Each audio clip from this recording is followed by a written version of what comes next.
Everyone who competes in the games goes into strict training. They do it to get a crown. That will not last. But we do it to get a crown that will last forever. 1 Corinthians 9:25. Welcome to xGameZones, hub to latest popular games, reviews, preview and news. Samurai Shodown, the reboot, for the Nintendo Switch carries on the traditions from the game's original introduction, with plenty of battle mode options and a plethora of unique characters to choose from. Boredom shouldn't happen anytime soon. The game's mechanics focus more on timely execution of a move versus stringing together a complex set of combos. This mechanic alone opens up the doors for more players, even those who are fighting game challenged. Let's start by saying this reviewer is not the best at fighting games and hence is not a big fan of them. I tend to shy away from them unless compelled for some reason, reasons like e.g., the Injustice series, because of, well, DC Comics. SNK Samurai Shodown has had somewhat of a following through the years. The blade-wielding fighting game series saw its initial release in 1993. Back in 1993, it was released on every system conceivable back then. Since then 11 years have passed since the last of the series installments, which was Samurai Shodown Anthology. Please subscribe in our YouTube channel and follow and like us on Facebook #xGameZones. Visit our site at www.xgamezones.com for more gaming review.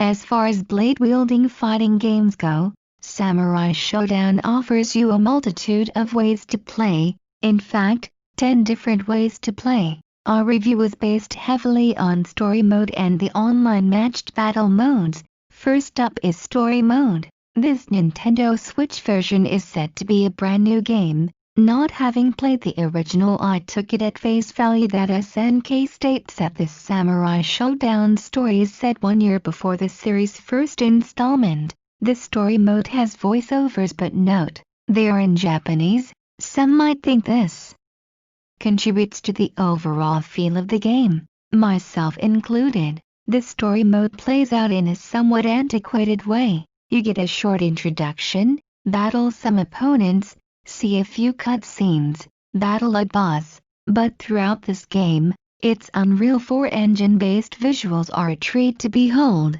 somewhat cartoony, but also includes hand-drawn stills, all very reminiscent of our arcade days. The story revolves around various warriors and combatants, with their own goals nonetheless, battling to fulfill their personal destinies.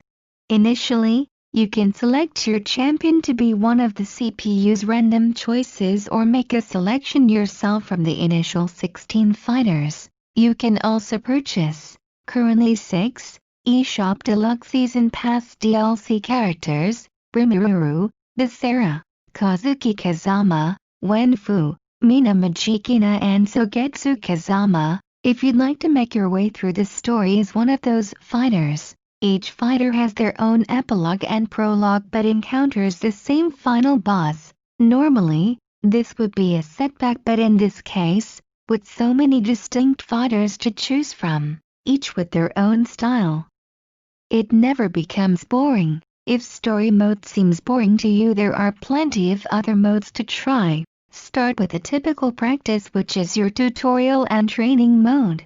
There is also an online battle mode with leaderboards, casual match or ranked match play. A word of warning is that being matched up takes some patience. The Nintendo Switch seems to have a challenge with games offering online play, for whatever reason.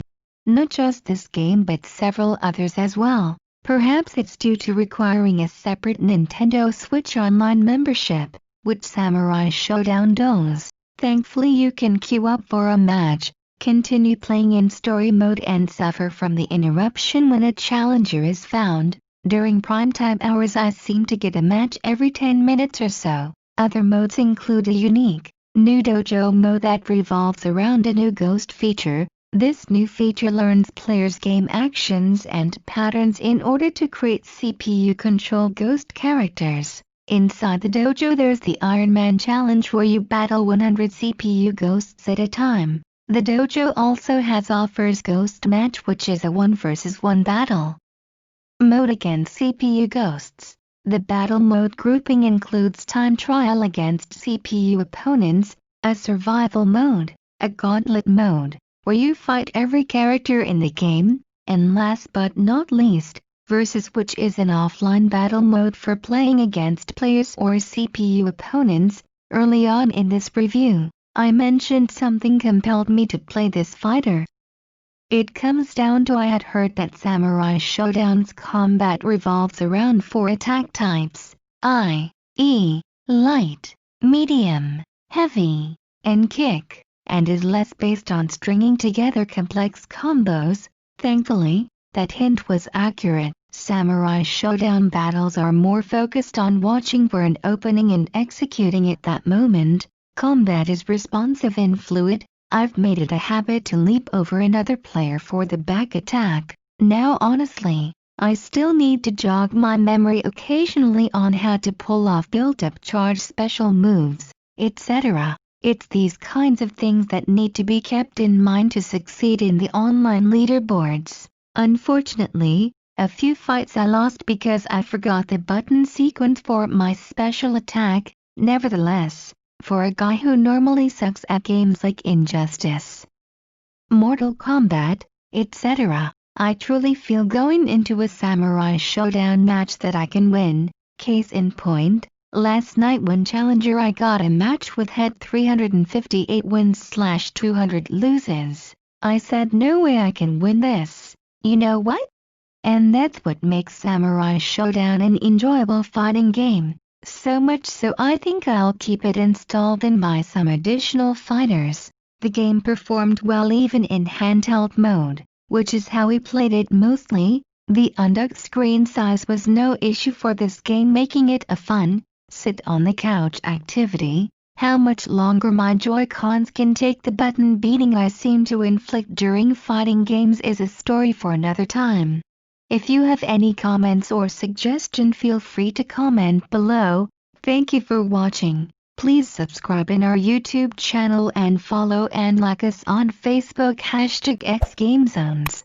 For more gaming review visit our site at www.xgamezones.com. Don't forget to click the notification bell. How does coronavirus spread? Coronavirus most commonly spreads from an infected person to others through 1. The air, by coughing or sneezing. 2. Touching a contaminated surface or object manned. Then touching your mouth, nose or eyes. 3. Close personal contact, such as touching or shaking hands. 4. Rarely, fecal contamination. What are signs and symptoms of coronavirus? 1. Fever. 2. Sore throat. 3. Difficulty breathing.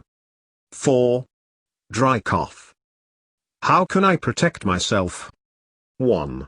Wash your hands thoroughly and often with soap and water at least 20 seconds. 2. Avoid touching your eyes, nose or mouth with unwashed hands. 3.